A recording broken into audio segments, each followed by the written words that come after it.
What happens when a 46-year-old man reads a book about a 42-year-old man having an inappropriate relationship with a 15-year-old girl? Well, if you watch this review, you will know the answer to that question, and I promise you it's not going to get weird. At least I don't think so. But you guys out there, you lovely viewers of mine, recommended this book and also voted on this book. And if you are catching this review and don't know what I'm talking about, check out every month my TBR wrap-up videos where I allow you guys out there to choose the usually fourth and final book that I read every single month. And if you watch this entire review, you'll hear about why I may or may not have sociopathic behavior. But before we get into it, what is the hook? What is My Dark Vanessa about? 15-year-old Vanessa Y goes off to boarding school where she is groomed and manipulated by her teacher into an adult relationship. As the Me Too movement erupts years later, Vanessa must confront the painful truth that her most defining relationship, the one she's clung to as love, was actually abuse. There will also be a spoilery section at the very end of this video. Don't worry, it's going to be labeled in the chapter selection down below. So if you've read this book and would like to hear some kind of off-the-cuff comments that I'm not really censoring myself with in terms of spoilers, check out that part because this has been a suggested part of my videos. And you know who you are out there who asked for this. And I'm going to try to include this more and more often when I believe there are some deeper things, spoilery things that need to be discussed about books I review. Okay, so back to the sociopath thing. I know it's going to happen really early here. So the reason why sometimes I've felt sociopathic is that, and it's also the reason why I love fiction so much. It's that when something happens, I read something on the internet, I see something on the news. I don't really watch the news, but you know what I mean, YouTube. And it happens in a faraway place or to people I don't really know. It's difficult for me to empathize. Strangely enough, and I'm not sure if I'm alone out there. If I'm not, let me know down in the comments. When I read fiction, I empathize. I shed a tear. Movies, books, whatever it is, but books, of course, because my channel is dedicated mostly to books, holds a very special place in my heart. And this book actually got me to really understand an aspect of some of the struggles that the protagonist is going through in this book. And that is why someone would not come forward who has been abused, or why would someone wait a very long time to come forward? And I thought the author of this book did it beautifully, successfully, because I get it now. I get it now. And it sounds like a strange thing, right? It sounds super obvious. I'm not sure if it's because I'm a guy. I'm not sure if it's because I've never known anybody who's been in a situation like this. I don't know what it is. Maybe it's the distance. But anyway, she got me to completely understand. And that's one of the things I love about this book so much is that it doesn't really feel like it has an agenda. In the very beginning, you think it does, but the author expertly shows every side of the situation, at least in my opinion. Everything from, is it true love? Is it not true love? Is journalism not really an industry that cares about the truth, but cares about their own selfish interests and doesn't really want to help, but wants to exploit victims? But anyway, I'll talk more about it when we get to that part of the story, probably a lot more in the spoiler section. Let us begin with characterization, where I always like to begin. And I'm going to talk about really two characters. I think those are the most important people, that being Jacob Strain, Vanessa's teacher, groomer, manipulator, abuser, and of course, Vanessa herself. So this book is tricky because at the beginning, I wasn't very impressed. These characters seem to be run-of-the-mill, what you would expect characters. Vanessa is a young girl.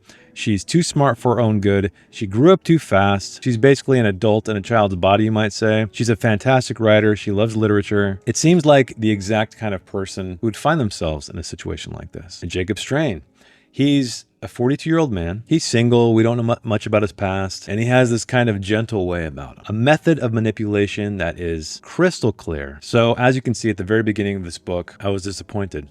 It felt like this is exactly what I would expect. There's not going to be any depth here. But hang on. The author, she manipulated me. just like Jacob Strain manipulated Vanessa. And I think that's the mastery of the writing in this book, is because as I was reading this book, you're constantly second guessing yourself. You're constantly thinking, wow, do they really love each other? Is this real love? Is he just toying with her? And you're flip-flopping back and forth. And I know you're probably watching this video and saying, man, you're such an idiot. Of course he's manipulating her. Of course he's abusing her. But when you read deeply, I try to really get in the characters' heads, at least how they're presented on the page, and kind of forget about logic to a degree. Not completely, but I try to understand these people and observe them and read between the lines, see what they're doing, what their body language is conveying, as well as their words. And I know they're fictional people, but hopefully you get what I mean. And I was tricked numerous times. I was flip-flopping. Now, I don't want you to think I was behind Jacob Strain, the guy who was abusing Vanessa, but it was just written so convincingly well. And again, I have never been in a situation like this. I've never been a 15-year-old girl, so I don't know what this is like. Maybe to you young ladies out there, this was too on the nose. But anyway, this one's going to be a little bit rambly, a little bit ranty, I think, because there's so much to talk about. So forgive me, I'll try to keep it as organized as possible. So I've only talked about Jacob Strain in the past and Vanessa in the past, because this novel is told in two timelines. But my favorite part of this book is Vanessa in the present. We get to see her as a 30-something-year-old woman. The wounds are still fresh, or at least they have turned into scars that have not fully healed. And she is portrayed in such a believable way how someone who has suffered PTSD would behave. Now, I'm not an expert, but it really felt authentic to me. And speaking of the past and present, that's one of my criticisms regarding this book. We'll get into that a little bit later when I talk about the writing and the plot. But the author, she really captured the nuance in characters and real people. And I think that's what I appreciate the most, is that she tricked me numerous times. She placed me deeply into the psyches of these characters, and I got to see their inner workings for the most part. The POV versions of Vanessa anyway, but we got to see Strain from the outside. But through her eyes, and it was absolutely convincing. I have nothing but good things to say about the characterization in this book. Now, granted, if you read the beginning, like I said, and you're disappointed like me, like I said, keep going. I promise you it gets better. I promise you it makes sense. Now, before I move on to plot, let's talk about a little book called Lolita. I love that book. I think it's a fantastic book. I know it's kind of a weird book to say that you love, but it's just so well done. And there's going to be some obvious comparisons between Lolita and this book, My Dark Vanessa. But if I can give you one piece of advice before reading this book, if you haven't already, take Lolita out of your head. Try your very best, and I know it's going to be impossible because it relates to another criticism I have of this book.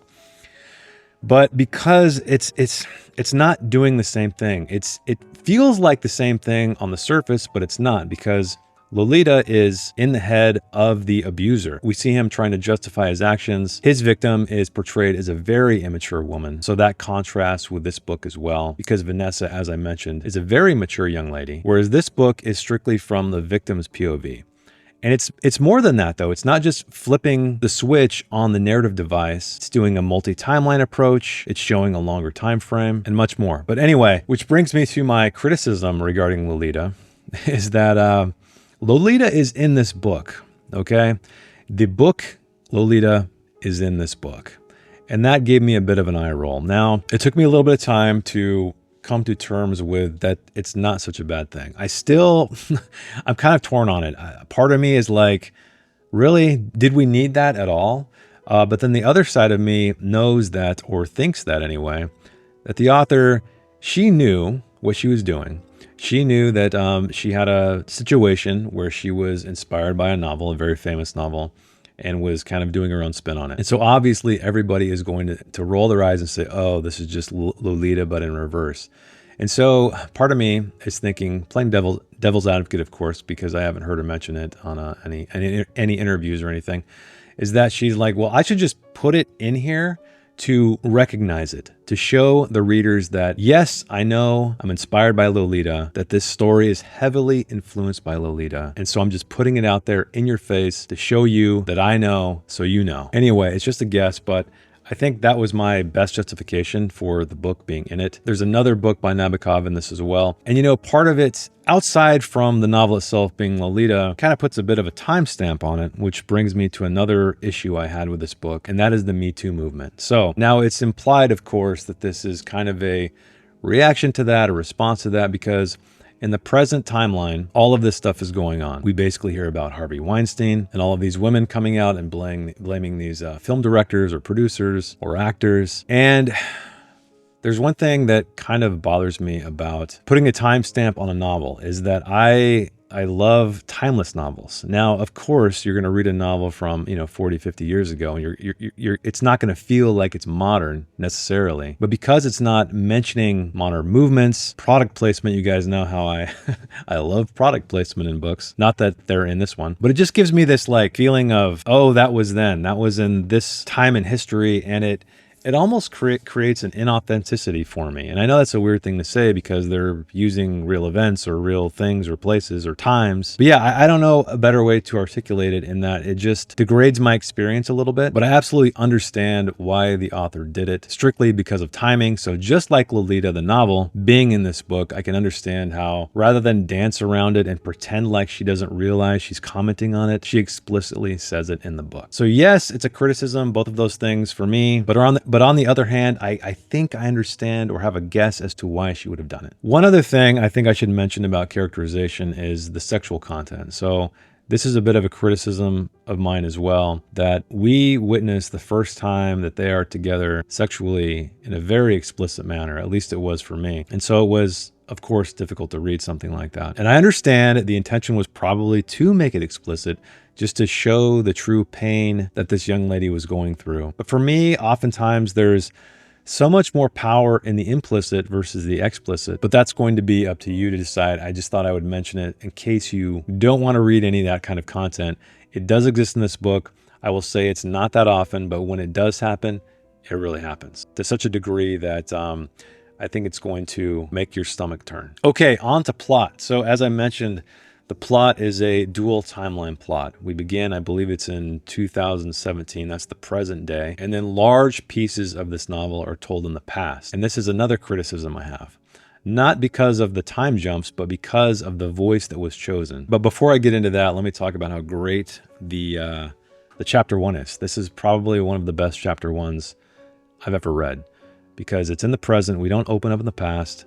We see Vanessa, we see this burden she bears, and we see how it's just hovering over her head every minute of the day. And the writing has such a great way of conveying this. She almost feels like she's floating through life, like she's numb. Like all of these events that happen to her past are just constantly, like I said, hovering over her head. And it causes her to almost drift into and out of existence mentally anyway. She often gets distracted. She often will equate things that are happening in front of her to things that happened in the past. So you can see time for her even seems strange. It's almost like these two timelines are interweaving constantly versus the past being strictly in the past, present strictly in the present. So as I said, most of the novel is in the past. It's told in first person present tense, and the rest of the novel is in the present told in first person present tense. And I know a lot of people thought that this novel was a little bit too long. At least I heard some comments online about that, because it does start when she's 15 and it goes all the way until she's in college, and then of course ends when she's an adult in the present. So it's a long timeline.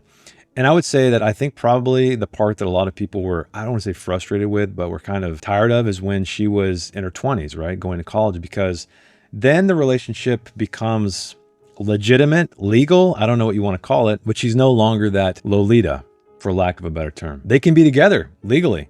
But I think that's the beauty of it, because there are so many scenes in this book where they go out, they go on a trip, and it's completely legal, but it just feels off. It feels wrong. And not only that, while she's in college, she has a professor, and I don't want to say they have the same relationship because they don't, but it's almost like a modern proxy for what she went through back then, even though, like I said, nothing happens. But it's kind of a different framing device of how she perceives men who are a little bit or older than her, but also in the same position of authority. But I didn't find it too long. I didn't find it boring. I was pretty much glued to this book. I listened to a lot of it in audio, and I highly recommend the audiobook. The narrator, it's Meryl Streep's daughter. I'll put her name up here because it escapes me at the time of this recording. But it's great. Amazing performance because she captures the nuance of speaking like a young girl. It's not like a parody or anything like that. It's very subtle, but it's effective.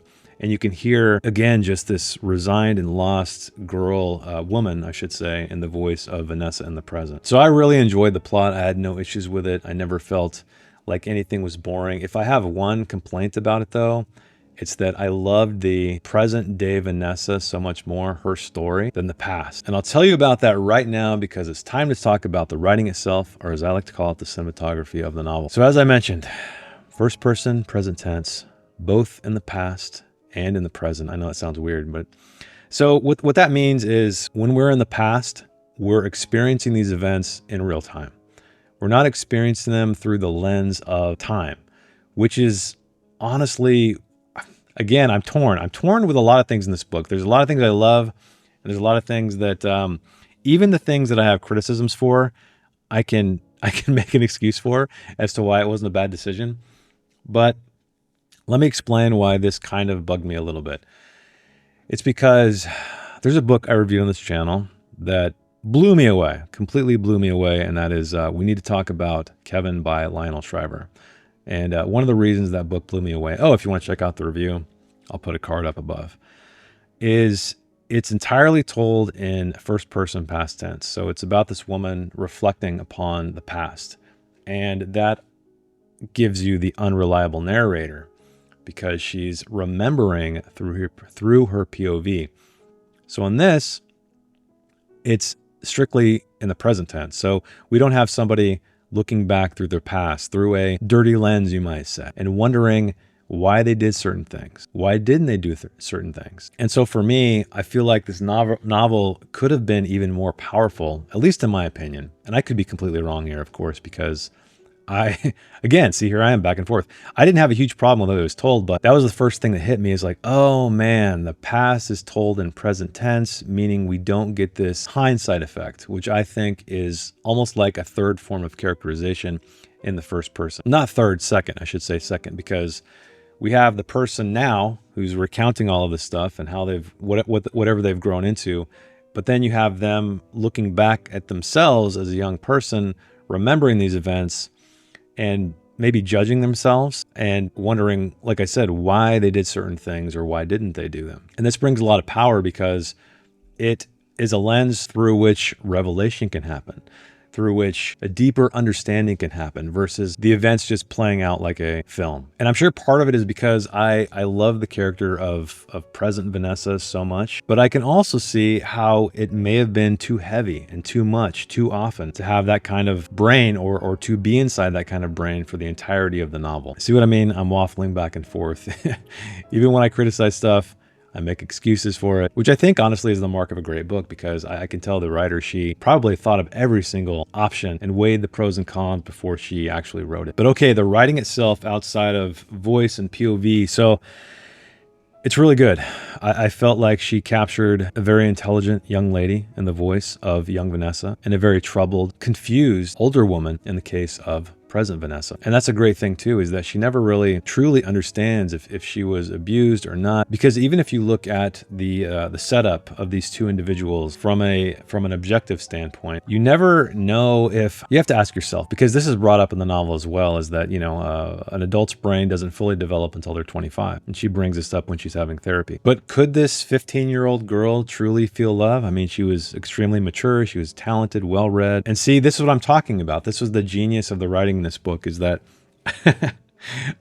I'm still questioning something, not questioning, but I'm thinking about something that should be painfully obvious. But again, this is the mark of a fantastic book, a fantastic writer, and that she captured all of the angles and presents it in such a way that it challenges us, the reader. Now, I could see a lot of people reading this book and just being utterly disgusted and not thinking about these two people as human beings. but really just thinking of them as predator and prey. But I strongly encourage you to try to get over that hurdle, because you're going to get so much more enjoyment out of this book and psychological understanding of these two individuals. And the last thing I'm going to say before we get to the score is the nuance that she captured in the writing. So there's a scene I remember in particular, and this isn't a spoiler. Present day Vanessa is meeting up with her ex-boyfriend, and she's obviously distraught, like she is most of the time. And remember what I talked about her kind of feeling like she's floating through life. She's kind of half present. She's almost a ghost. Well, these moments, these quiet moments of just the in-between, let's say. So when you're having a conversation with somebody, your peripheral vision might catch something, a car driving by, a traffic light turning a different color, a bird perching on a rooftop, something like that, something that feels insignificant but sets the atmosphere, but also tracks the way we as real people can become distracted. But there's also subtext there, which is the power that it brings into the written word. So not only does it feel realistic from an observational standpoint, it adds that layer of depth from a subtextual standpoint. Okay, I know I said that was the last thing I was going to bring up, but I'm going to bring up one more thing. This is kind of writing, kind of not, but all aspects, I feel like, all different POVs, or positions, I should say, in this novel are represented incredibly well, especially, at least for me personally, like I mentioned earlier, the fact that why wouldn't someone come forward? Because at the beginning of the book, I forgot to bring this up. One of the students Vanessa went to school with, or maybe she went a few years after. Yeah, it was a few years after, I believe. Accused Jacob Strain, her teacher, the one she had a relationship with, of abuse. And so these events obviously open these old wounds, even though technically they haven't healed. And now she's being pressured to give her story to a journalist, because again, this is the part of the Me Too movement. And so this is a great commentary on that, because this is when I truly understood why someone wouldn't want their story out there. And this again is why I love fiction so much, because when I look at it from an analytical standpoint, just from information only, in a nonfiction standpoint, you might say, you don't get to know that person or these people like you do in a novel, even though, again, they're fictional people. But I got it, knowing that she doesn't want all of her, quote unquote, dirty laundry out there, her name out there, her face out there, even though it's technically for a good cause, you might argue. What's happened has happened, and it's over. And she wants to own that pain, own that trauma. Such a great book on so many angles, despite my criticisms, which is why I'm going to give My Dark Vanessa an 8.5 out of 10. A detailed look at the process and aftermath of abuse, with characterization that evokes empathy, sympathy, and immersion, with a dual timeline plot so you can see the breadth of the narrator's evolution, and writing that is incredibly effective, even though I'm still a bit torn on the choice of POV of past Vanessa. So that's it. That's my review. I really enjoyed this book. Thank you guys out there for suggesting it. Not only was it a great read, but it allowed me to see things from a new perspective. And I think the best kind of fiction does that. But let me know, did you read Dark Vanessa? Down in the comments below. But if you did read it, hang out right now where we're going to talk about some spoilers, or have a spoilerish discussion, I should say. But if you didn't read it, stop now, and thank you guys for hanging out with me, and I'll see you in the next one. Bye. Okay, well, let's talk about spoilery stuff. Well, I don't know if it's going to be totally spoilery, but if you've read this book, let's see if we agree or disagree on some things. So the first thing that that really hit me in this book, I think, is the sexual encounter. And I know I talked about it briefly in the review, but man, the way there was so much strangeness to it, in that how he would go down on her, essentially. Almost like a master and servant kind of way, like he was being submissive even though he was dominating. And I thought that was an interesting way to go about it, but also the explicit nature of it was really rough to read, especially when Vanessa started crying. I think that's when, for me, I was like, oh shit, man, this is really, really rough. And Strain didn't stop. He just kept going. And like a lot of things in this novel, I'm really torn, because it was very effective. Like it evoked it definitely evoked a response in me. And I'm sure that was her intention, because she knows maybe if, and I'm just guessing here, that if she pulled back or didn't really reveal everything in such a visceral manner, maybe the book wouldn't have had the same effect. Maybe it would have been enough distance for a lot of readers to not fully grasp exactly how terrible that is. And I know, again, that sounds like a stupid thing for me to say, because it's obvious, right? Of course it's obvious, but I don't know, sometimes, and maybe a lot of people are different than me in that when I'm reading a book, and it's why I love characterization so much, is because I get so deeply in the heads of these people that they feel real to me. And I don't know if you're like that out there, but I can only imagine there's a lot of people who read novels and it's strictly for entertainment, for the most part anyway.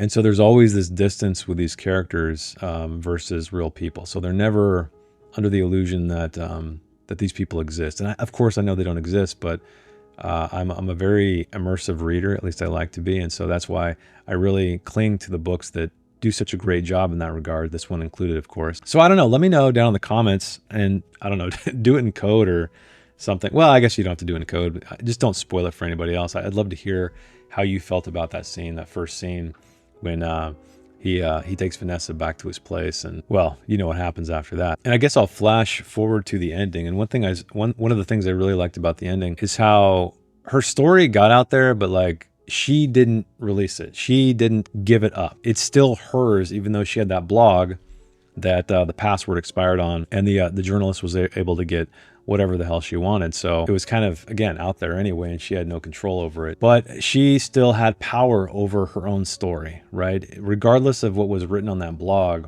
she has more, and she could have told more. She could have given context. She could have been more guarded even, right? Because she still may have a hesitation to talk about stuff like that. And another thing to note is that blog, while, you know, it's how she felt at the time, it's a time capsule of that moment, and we don't really know 100% how truthful she was all the time in it, because we obviously didn't get to read every single one of those entries. We got to see some of it, which again represents such a great aspect of this novel, in that it's about the passage of time, and how while we're in the present, we think one way about an event, and then in the past, we think another way. Now with Vanessa, it might be good or bad, right? It might be that she is kind of getting over it, but she's not. Like, for instance, again, in chapter 1, when she has to call Strain, and that's the only way she can get off. That was another reason why chapter 1 was so great for me, is that he completely destroyed sex for her. Any kind of sex with anybody else. So she can't really have a normal relationship anymore. And that's one of the most painful things, I think, about this book. I mean, outside of the obvious, right? The events that this young girl had to undergo. But it's like, it's not the end. I think that's the thing. It's like when she was a kid, it's all in the past now, but it's not. It's still damaged her forever. She's never going to change. And she has these great arguments with her therapist. And that's another thing I loved about this, is books like this can have a very strong agenda. You can see it coming from a mile away. And I will give her credit time and time again for showing every position, every justification this girl might have had, even though she was obviously abused. And that's what good writers need to do. They need to be honest about the character, not use them as a vessel to spread a message. That's the kind of fiction that bores me to tears. Because yes, you can still do that, but do it through character. You know, make sure your philosophy or ideology doesn't rear its head in an obvious manner, right? Because then you get a very on-the-nose story. But yeah, the reservation, I just can't imagine the amount of back and forth she had to do to make sure she covered all of her bases, because she fooled me. I shouldn't say she fooled me, but she manipulated me with a text. And I think when a book can manipulate you, that's the best kind of book there is, because then you feel like you're part of the story. It's very similar to House of Leaves, where in House of Leaves, you feel like a participant in the story. You feel like the story couldn't happen without you reading the book. Now, My Dark Vanessa isn't that kind of novel, but it creates the same kind of environment. At least it did for me. And also, I really enjoyed, I can't remember her name, but the girl who came out to the papers who said she was assaulted by Strain, which kind of was the catalyst for all of these events in the modern day, and how they kind of came to terms with each other at the end of the book. And I thought that was cool, is that they both saw each other's perspective. And, you know, while maybe one girl may or may not have been overreacting from Vanessa's point of view, that girl also saw her point of view. That demonstrates the effectiveness of this novel, in that I don't feel like she's trying to get you to believe a certain way. She's just showing you all of these events as truths, of course, in the fictional sense, but it never feels like she's in one corner or on one side. She's really on all sides. And I think the last thing I'll talk about spoiler-wise for this section is Strain's death right at the midpoint. Often I criticize writers because they don't know what a midpoint is. So a midpoint is a shift in the story. And I know a lot of readers out there probably don't like me talking about story nerd stuff, but I can't help myself. So a midpoint is not really a plot shift. It's a revelation of a character. It's an emotional shift, okay? The plot, of course, can change, but really it's all driven by a change in perspective from the POV character. And so many writers, I'm reading a book right now where there is no emotional shift. It's strictly a plot shift. And I read them all the time, and it just demonstrates again how a lot of these writers don't understand what a midpoint is. This writer, however, does understand what a midpoint is, because even though it's an event that's a catalyst, when Strain kills himself, he jumps off the bridge or whatever, it further complicates the situation in Vanessa's head. She knows that he is going to kill himself pretty much. He talked to her like right before he did it, or the night before anyway. And so it just puts her on this crash course mentally, physically, and it's just complicating the entire situation. So it was such a great emotional shift. And a very interesting thing, I wondered how I was going to feel about the story knowing that Strain is dead early on. Because you can imagine when you're reading books like this and there's a quote unquote villain, and you don't know when they're going to get their just desserts. You don't know if they're going to pay for their crimes or get away with them. Whereas in this book, you do know right at the midpoint. And so I was wondering, am I going to lose interest in the story, knowing what happened to him, knowing what his fate was before the end of the novel? And the answer is no, I wasn't bored. I thought it was a great move. I thought it was a brave move from a writer's standpoint, because we often want to hold those very pivotal events close to our chests and keep the reader guessing and hopefully stringing them on and only revealing this at the very end of the book. But I thought it was a great move. I thought it was so good to kill him or have him die anyway at the midpoint of the book. I know I said I was going to stop, but there's one more thing I liked about this too, is that I guess it's not really a spoiler so much, but when Strain starts meeting up with her later in life and she starts looking at him and seeing sort of his gray hair and his saggy skin, his jowls, and that's another great thing that this book explored, is that there was such an age gap between them, and they did try to make it work in a way when she was 20 and when everything was legal. But she knew when she was like in her 30s that the man that she knew is gone, right? She's grown up. She's still young and pretty, but he's an old man. And so that weird magic, if you want to call it that they had is completely gone. And it really even further demonstrates the incredibly short lifespan that a relationship like that could have. Oh, one more thing. I swear this is the last thing. And this isn't really a spoilery talk, but and I probably should have mentioned this earlier on, but what I loved about Strain is that he wasn't like this.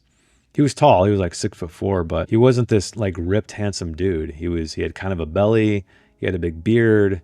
Not that big beards aren't attractive, but she didn't portray him to be like a Lee Pace kind of character, right? Because that's kind of how I first pictured him, because Lee Pace is like 6'4", 6'5", so he's a really tall, handsome guy. But she didn't do that. She chose to make him unattractive, at least, traditionally unattractive, you might say, which makes you question further, why is this kid into him? And then obviously, right, because he's manipulating her, because he's almost like a father figure of sorts in a way, in a weird, twisted, disgusting way. But anyway, lots of great details, lots of great nuance in this story. And I'd love to hear your thoughts down below, because I briefly talked about this with somebody else who read it on my Discord server, but I don't think into this kind of depth. But and I don't know if I told her either after I finished it what I completely thought, just briefly, that I did enjoy it. So let me know if you read it. What do you think? How does it compare to Lolita? Even though I said don't compare it to Lolita because they're doing very different things. Oh yeah, one more thing, I swear. I really enjoyed how the difference between Dolores and from Lolita and Vanessa were portrayed, because Vanessa was portrayed as a very smart. There's even a line in here, and I'm paraphrasing, about like, you've never been a child. So she was just kind of re-emphasizing the fact that she's always been very mature, which if she's so mature, can't she have an adult relationship? That's what the author's playing with there. Whereas Dolores in Lolita was obviously childish. She was obviously a kid. She was very immature. And Humbert was like, he saw it, but he didn't see it. But I think he was like fighting through it because of this weird, sick, twisted, thing that he has going on in his head. But that, I think, is what, even though I said it was kind of at first a disappointment, because you're like, of course a girl like this would get involved with a guy like this. It took some time for me to really appreciate it, I think. Once I got into the novel and started comparing it, even though I said don't compare it to Lolita, it helped me along the way and showed me that how much this book can stand on its own. Okay, I swear, that's it. If you made it this long, I don't know how long this video is. It's going to be crazy long, but thank you for recommending it, because I'm assuming that if you read this book, you're one of the people who voted or recommended it. Oh, actually, no. I remember it was Lee. I think Lee's the one who recommended it, if I'm right. I know he didn't read it. But Lee, if you're watching this far, Totally read this. I think you dig it. Not in a creepy way, but in a, I know you like psychological stuff. Okay, I'll shut up. Thanks for watching. Thanks for hanging out with me. And I'll see you in the next one. Bye.